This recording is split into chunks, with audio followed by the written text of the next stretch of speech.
Kemi Olunloyo, and this is IJ Koza for Wednesday, July 31st, 2019. The latest on Timi Dakolo's allegation of rape by Pastor Fatoyinbo. One thing that's confusing me as the journalist in this case, the only journalist that's investigating this case out of several media houses, is that no one's really paying attention to what's happening here. This is an organized form of crime, an organized form of blackmail that's happening. And the media has done a really horrible job to the Dakolo's case by not investigating. Myself and nobody. Nobody and myself. That's how I classify it. If one person is solving a case that everybody should be touching, this is what has ruined Nigeria largely. One thing I want to say in today's audio is that I ask a question about what Busola said in her interview with Chudi.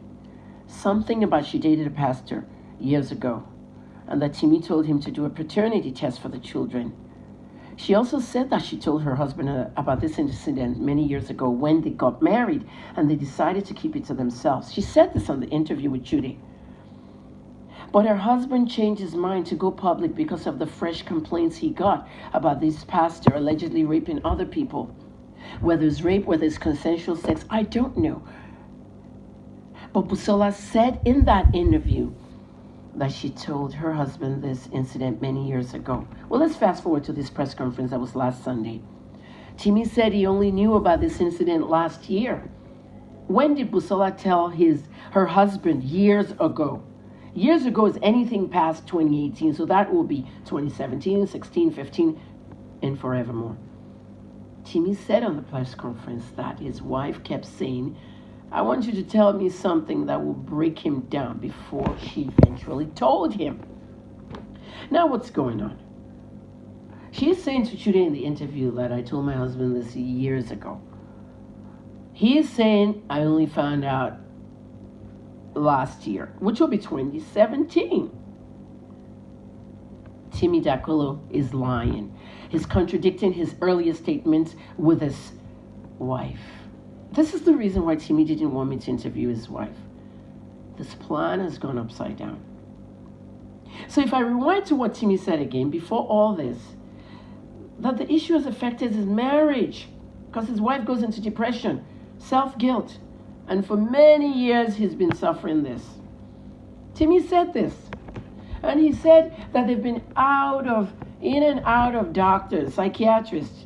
They've been seeing shrinks. Now, there's a pastor called Yemi Davis that owns the church where they got married. Timi's not a COSA member. That pastor, Yemi Davis, posted that he wedded them, in his church, I guess, because Timi posted that one pastor, Sheyi, wedded them in that church. It might not be the Yemi Davis that actually officiated the wedding. According to Timi's post, one pastor, Sheyi, well, let's forget about that for a moment. They got married at Yemi Davis' church. He posted that he wedded them. And he's the pastor that's been counseling them regarding this issue, as it almost broke their home. And Busola was very detached. So, now what do we say about that? The pastor posted that. I'm not going to fish that pastor's stuff. It's there. I don't know why Nigerians are so dumb that they can't think that this is a lie. So many contradictory statements. Here's a pastor that wedded them that's saying that, he's been counseling them. He knew about something like this years ago. Why did Timi say that he found out about this last year? Last year is 2018, or maybe last year might be 2008 or 9 or 10 for Timi. Timi Dakolo is a liar. He's in a scheme. A very carefully orchestrated scheme to bring down Biodu Fatoyinbo. I don't care who's sponsoring the scheme. At this point, the focus of the police should be on Timi Dakolo, inviting him and rigorously interviewing him about the facts presented in their case.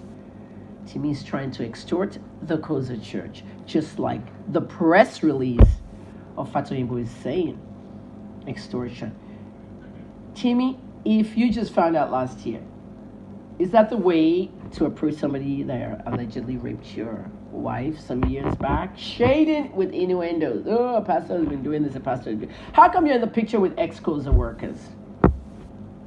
IJ COSA continues. I'm Kemi July 31st, Lagos, Nigeria.